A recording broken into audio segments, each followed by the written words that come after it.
Hello, today we will discuss an important historical and political concept that is separate electorate system. हम समझेंगे कि ये separate electorate system क्या था, इसके क्या एडवांटेजेस हैं एंड क्या डिसएडवांटेजेस हैं। साथ ही साथ हम समझेंगे कि महात्मा गांधी जी जो अंग्रेजों के सामने झुकने के लिए कभी तैयार नहीं थे, वो क्यों आमरण अनशन पे उतर जाते हैं जब कम्युनल अवार्ड के द्वारा सेपरेट इलेक्टोरेट जो है वो डिप्रेस्ड क्लास यानी दलित्स को दिया जाता है भारत में।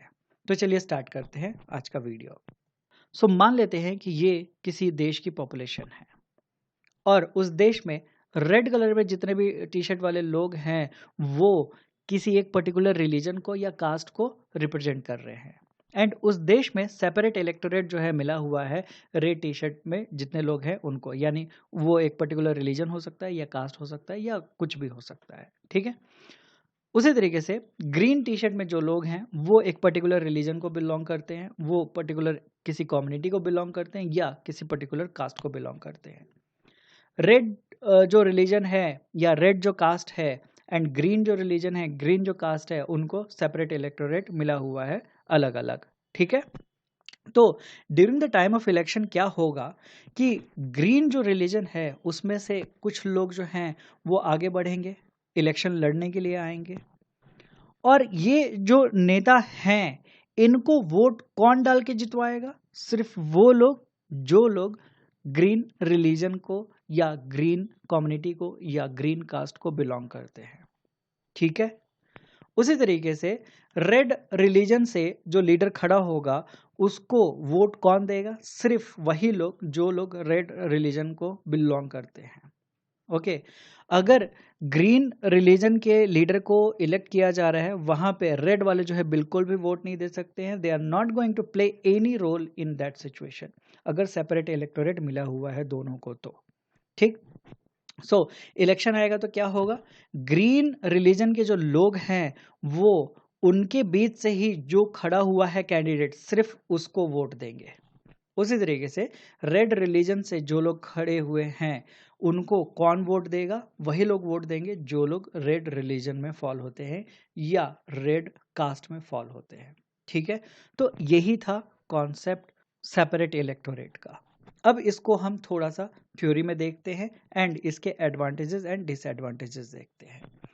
सेपरेट इलेक्टोरेट सिस्टम क्या है? तो ये एक इलेक्टोरल सिस्टम है जिसके अंदर स्पेसिफिक कम्युनिटी जो है बेस्ड ऑन रिलीजन और कास्ट वो सेपरेट कंस्टिट्यूएंसीज को होल्ड करती है and voters from that community can vote for candidates from their own community. ठीक है, जो वोटर्स है वो उनके ही बीच से जो लीडर खड़ा हुआ है, उनकी ही कम्युनिटी से जो लीडर खड़ा हुआ है सिर्फ उसी को वोट दे सकते हैं।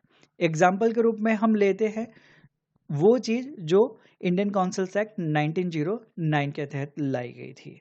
तो मान लेते हैं कि सेपरेट इलेक्टोरेट जो है मुस्लिम्स को दिया गया है, तो मुस्लिम कैंडिडेट जो है सिर्फ वही उस पर्टिकुलर सीट से इलेक्शन लड़ सकता है एंड सिर्फ मुस्लिम वोटर्स ही वोट डाल सकते हैं उस पर्टिकुलर कंस्टिट्यूंसी में। हिंदूज या फिर और जो दूसरे लोग हैं उनका कोई भी रोल नहीं रहेगा उस पर्टिकुलर कंस्टिट्यूंसी के सीट के कैंडिडेट को इलेक्ट करने में। ओके, एंड ये चीज कब स्टार्ट किया गया था, किसके द्वारा स्टार्ट किया गया था? तो ये ब्रिटिशर्स के द्वारा इंडिया में स्टार्ट किया गया था। मॉन्यूमेंटो रिफॉर्म्स लाकर इसे जो है स्टार्ट किया गया एंड सबसे पहले सेपरेट इलेक्टोरेट जो है मुस्लिम्स को इंडिया में दिया गया था। 1905 में बंगाल का विभाजन जो है वो हो चुका था, डिवाइड एंड रूल जो है इम्प्लीमेंट हो चुका था, बट उस चीज को पॉलिटिकली इम्प्लीमेंट किया गया था by Indian councils act of 1909, जिसके तहत बोल दिया गया कि सेपरेट इलेक्टोरेट जो है मुस्लिम्स को दिया जा रहा है। एंड मुस्लिम लीग जो है इस चीज़ की डिमांड कर रही थी बिकॉज मुस्लिम लीग को हमेशा से ये लगने लगा था कि वो एक माइनॉरिटी है एंड मेजोरिटी जो है उनकी आवाज़ को दबा देगी, यानी इंडिया के बाकी जो कम्युनिटी के लोग हैं वो उनके अंडर में रहेंगे, उनकी आवाज़ जो है कभी सुनी नहीं जाएगी, ऐसा मुस्लिम लीग को लगता था। सो ब्रिटिशर्स वहीं तक नहीं रुकते हैं। आगे जाके गवर्नमेंट ऑफ इंडिया एक्ट 1919 ला के ये जो सेपरेट इलेक्टोरेट का कॉन्सेप्ट है उसको एक्सपेंड किया जाता है और मुस्लिम्स के साथ साथ सिख्स, क्रिश्चियंस, एंग्लो इंडियंस को भी सेपरेट इलेक्टोरेट के तहत डाल दिया जाता है, क्योंकि वो इंडियन सोसाइटी को पूरी तरीके से बांट देना चाहते थे, क्योंकि उन्होंने उस चीज़ का मज़ा जो है 1905 ला कर देख लिया था। जब बंगाल का विभाजन किया एंड हिंदू एंड मुस्लिम्स के बीच में उन्होंने फूट डालो शासन करो की नीति अपना ली और वो उनको पता चला कि इफेक्टिव है, तो वो इस चीज़ को और एक्सपेंड करना चाहते थे। इसलिए गवर्नमेंट ऑफ इंडिया एक्ट 1919 ला के सेपरेट इलेक्टोरेट का कॉन्सेप्ट जो है उसको एक्सपेंड किया जाता है। एंड वो वहीं पे नहीं रुकते हैं, आगे जाके कॉम्युनल अवार्ड 1932 में लाकर दलित्स यानी डिप्रेस क्लास को कहा जाता है कि आपको भी हम सेपरेट इलेक्टोरेट जो है वो दे रहे हैं। एंड डॉक्टर भीमराव अंबेडकर जी वो सपोर्ट करते थे, वो चाहते थे कि सेपरेट इलेक्टोरेट जो है वो दलित्स को मिले, क्योंकि उनका अपना एक पॉइंट ऑफ व्यू था। Because right from his childhood he suffered a lot just because he belonged to Dalit community. और ये जो चीज़ है ये समाज की वजह से हो रहा है। बहुत सारे आज भी पढ़े लिखे लोग जो हैं इन चीज़ों को इम्प्लीमेंट करते हैं, छुआछूत को आज भी इम्प्लीमेंट कर रहे हैं डे टू डे लाइफ में। कॉन्स्टिट्यूशन में फंडामेंटल राइट के तहत आर्टिकल नंबर 17 में इस चीज़ को क्लियरली मेंशन किया गया है कि ये सारी चीज़ें नहीं होनी चाहिए, बट स्टिल ये सारी चीज़ें हो रही है। तो क्या सिर्फ पॉलिटिकल राइट देने से ये चीज़ ख़त्म हो जाती? ये भी सोचने वाली बात है। महात्मा गांधी जी का ये सोचना था कि अगर सेपरेट इलेक्टोरेट डिप्रेस क्लास को दे दिया गया तो हिंदू सोसाइटी जो है वो और डिवाइड हो जाएगी। ब्रिटिशर्स ने पहले रिलीजन के बेसिस पे बंटवारा कर दिया, अब वो कास्ट के बेसिस पे भी बंटवारा जो है वो करना चाहते हैं। और इस तरीके से महात्मा गांधी जी को लगता था कि डिवाइड एंड रूल पॉलिसी जो है वो विद इन रिलीजन अगर आ गया तो ये इंडिया के भविष्य के लिए ज़्यादा खतरनाक है। इस वजह से महात्मा गांधी जी आमरण अनशन जो है शुरू कर देते हैं और आगे जाके पूना पैक्ट जो है वो साइन होता है डॉक्टर भीमराव अंबेडकर एंड मदन मोहन मालवीय के बीच, जिसके तहत ये डिसाइड किया जाता है कि हाँ सेपरेट इलेक्टोरेट नहीं लेंगे, ज्वाइंट इलेक्टोरेट हम रखेंगे और दलित्स जो है उनको ज़्यादा रिजर्व सीट्स दिया जाएगा। एंड पूना पैक्ट ला के कॉम्युनल अवार्ड के अंदर चेंजेस जो है लाए गए, किए गए, जिसके तहत डिप्रेस क्लास को जो सेपरेट इलेक्टोरेट मिला था उस चीज़ को कैंसिल करके ज्वाइंट इलेक्टोरेट का कॉन्सेप्ट लाया गया, जो आज के टाइम भी हम इंडिया में फॉलो कर रहे हैं।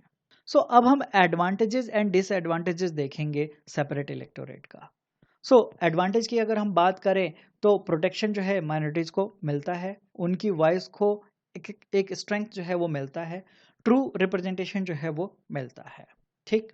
डिसएडवांटेज की अगर हम बात करें तो डिवीजन ऑफ सोसाइटी जो है वो होता है। हमने देखा है कि हिंदू एंड मुस्लिम्स को किस तरीके से डिवाइड किया गया, और यही चीज़ अगर दलित्स एंड नॉन दलित्स के बीच में किया जाएगा तो कितना और डिस्टेंस जो है कम्युनिटी के अंदर, लोगों के अंदर बढ़ सकता है। ठीक है। देन एडवांटेज में हम देखें तो बेटर रिप्रेजेंटेशन जो है वो मिलता है, कम्युनिटी जो है वो फोकस कर पाती है अपने मेन इश्यूज पे। डिसएडवांटेज की अगर हम बात करें तो डिवाइड एंड रूल पॉलिसी जो है वो इम्प्लीमेंट होते हुए आपको दिखाई देगी, जिसने इंडिया का पार्टीशन भी करवाया है। ठीक है। देन एडवांटेज की हम बात करें तो पॉलिटिकल अवेयरनेस जो है कम्युनिटी के अंदर बढ़ता है। डिसएडवांटेज की हम बात करें तो नेशनल यूनिटी जो है वो घटती है, क्योंकि लोग जो हैं वो और दूर होते जाते हैं। Because you can just imagine कि नेता लोग जो हैं वो जीतने के लिए क्या क्या हथकंडे अपनाते हैं। अगर सेपरेट इलेक्टोरेट भारत में आज के टाइम पे रहता तो नेता लोग क्या से क्या करवाते, इस चीज़ को इमेजिन कर पाना काफ़ी मुश्किल हो जाता है। ठीक है। ज्वाइंट इलेक्टोरेट के केस में अगर हम इस देश में इतनी सारी इश्यूज फेस कर रहे हैं रिगार्डिंग रिलीजन, रिगार्डिंग कास्ट, तो यू कैन जस्ट इमेजिन कि सेपरेट इलेक्टोरेट अगर रहता तो कितना कुछ हो सकता था। देन एडवांटेजेस की हम बात करें तो मेजॉरिटी इन्फ्लुएंस जो है वो खत्म हो जाता है, माइनॉरिटी जो है वो अपने लीडर को खुद इलेक्ट कर पाती है। डिसएडवांटेज की हम बात करें तो कम्युनलिज्म जो है वो प्रमोट होता है। सो सेपरेट इलेक्टोरेट जो है वो अनडेमोक्रेटिक नज़र आता है सेकुलर नेशन के अंदर। ठीक है। एडवांटेज अगर हम देखें तो शॉर्ट टर्म में सेंस ऑफ सिक्योरिटी जो है वो फील होती है, बट लॉन्ग टर्म में हम देखें तो ये नेशन की यूनिटी को हार्म करता है। ओके। सो आई होप कि आपको ये चीज़ें जो है समझ में आई होगी। So that's all in this video. I hope कि आपको ये वीडियो पसंद आया होगा। वीडियो पसंद आया होगा तो प्लीज़ वीडियो को लाइक कर दीजिएगा। कुछ डाउट्स रह गए हों तो आप कमेंट सेक्शन में मेंशन कर सकते हैं। वीडियो पसंद आया हो तो वीडियो को शेयर कर दीजिएगा एंड चैनल को आपने अभी तक सब्सक्राइब नहीं किया है तो ऐसे ही और वीडियोज़ के लिए एंड पॉलिटी के लेक्चर्स के लिए, हिस्ट्री के लेक्चर्स के लिए आप मेरे चैनल को सब्सक्राइब कर सकते हैं एंड बेल आइकन आप जरूर प्रेस कर लीजिएगा ताकि लेटेस्ट नोटिफिकेशन आपको जल्दी से जल्दी मिल पाए। So that's all. I will be catching you in next video with new topic. Till then, take care. Bye bye. Thank you.